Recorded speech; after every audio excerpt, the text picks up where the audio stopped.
I'm Lauren Layfield, and you're listening to Your Next Podcast. This is the podcast that brings you a different series every single week, helping you to find your new favourite show.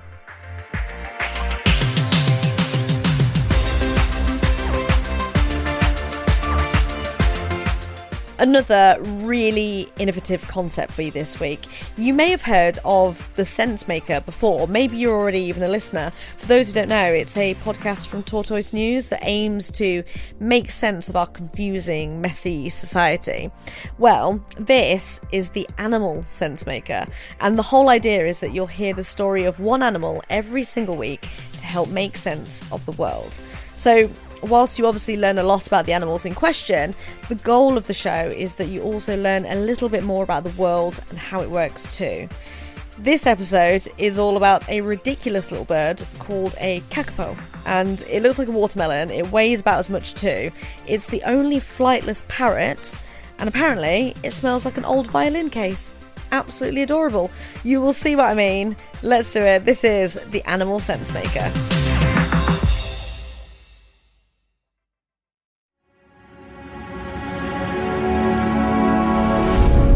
Tortoise. Hello, I'm Tomini. From Tortoise and On the Edge, this is the Animal Sensemaker. One animal every week to make sense of the world. Today, a flightless parrot from New Zealand makes a daring escape. It's July 2023, and a conservation team in New Zealand are busy upgrading a nature reserve for the arrival of some chunky green visitors.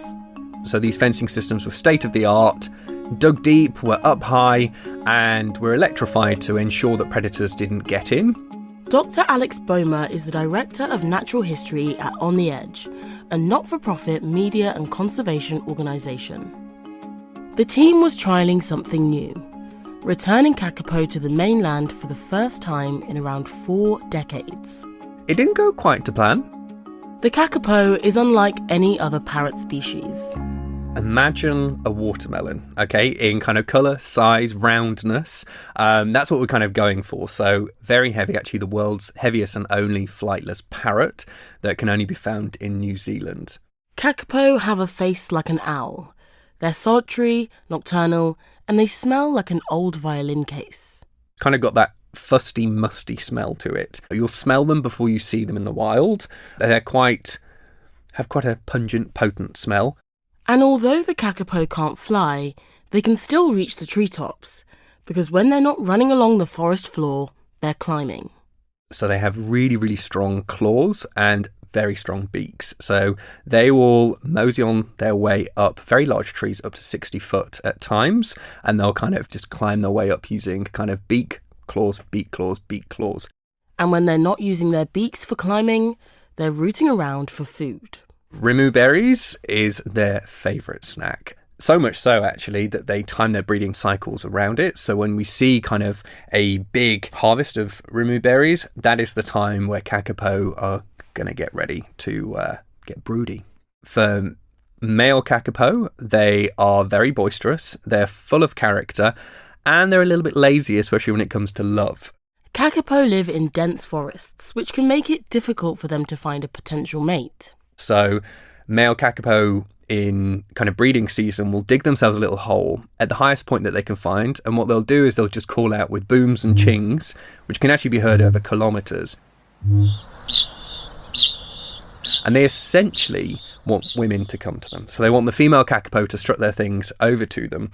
The females will then fight over the strongest, kind of loudest male, and then they'll kind of get down to business. There's a problem though. Kakapo only breed every 2 to 4 years, and when they do, it's rarely a success. Every kind of breeding cycle is quite different. Since 1985, 40% of all kakapo eggs laid have been infertile. Today, there are only around 250 kakapo left in the world. So, what were the conservation team trying to do? Kakapo originally lived on New Zealand's mainland. That was until human settlers came in and introduced rats, cats, dogs that then kind of pillaged the nests, but also meant that there were many ground predators that could capture the kakapo.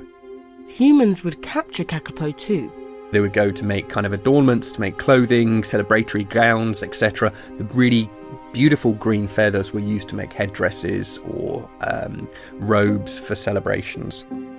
The introduction of invasive species led to a sharp decline in their population, bringing the kakapo to near extinction.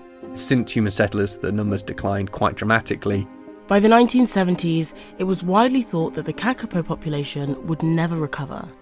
That was until the 1980s and 1990s, when the entire known kakapo population was transferred to 3 predator-free islands.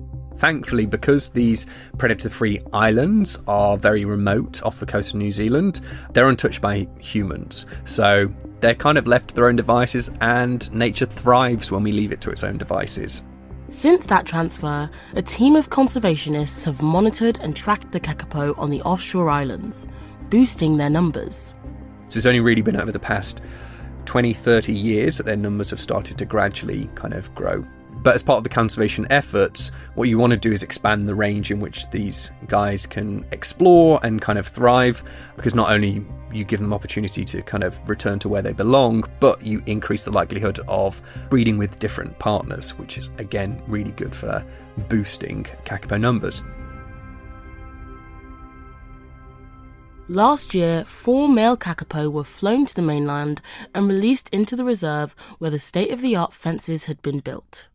But those protective fences did not stop the kakapo. They were up for an adventure.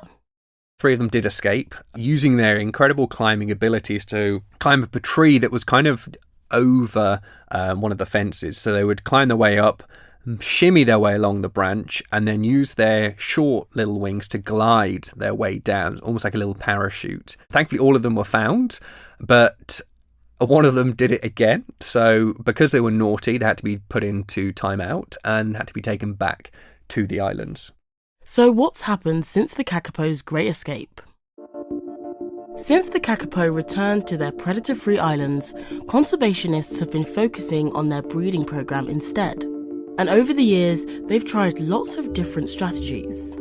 But there's one that sticks with Dr. Alex Boehmer in particular. The sperm helmet experiment. The sperm helmet experiment was inspired by a young male kakapo called Scirocco. Scirocco decided that he took a bit more of a liking to humans than he did female kakapo. Now, ensuring that we collect as many samples as possible from these kakapo, the team decided that they would create a helmet which humans could wear. So if Scirocco mounted you and got a little frisky, a little animated, and exploded with happiness, they would be able to capture as much of a sample as possible to be able to run it through lab testing to figure out whether they could use it as part of their breeding program. And again, this was to ensure that they minimize inbreeding across the population.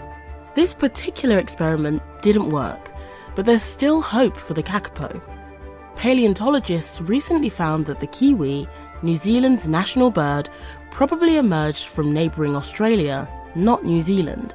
It's led to calls for the kakapo to become the country's national symbol instead. We have a lot of hope for the kakapo. We have world-leading specialists working to save the species, and they're working around the clock to ensure that the population just continues to grow and grow and grow. And we've seen this. We've seen positive trends over the past few years that kakapo population numbers are increasing steadily, which is exactly what we want to see. With time, we would love to see the kakapo return to the mainland again, for it to be successful, for them to stay in these kind of reserve areas. There is a lot of hope for this species. Thanks for listening to the Animal Sensemaker from Tortoise and On the Edge. Today's episode was written and produced by Imi Harper in partnership with On the Edge. Additional production by Jonathan Lewis. Artwork by Emma O'Neill. The editor was Jasper Corbett.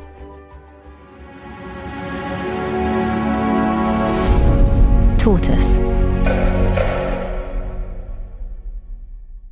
See, this is why I love podcasts. You just learn so much you would never have come across otherwise without even trying. Good luck to the kakapo. You can find out about a new wonderful creature every single week on the Animal Sensemaker. Just search for that wherever you're listening to this. And don't forget, you can find all my recommendations along with news, reviews and much more on Podcast Rex at www.podcastrex.com. That's www.podcastrex.com.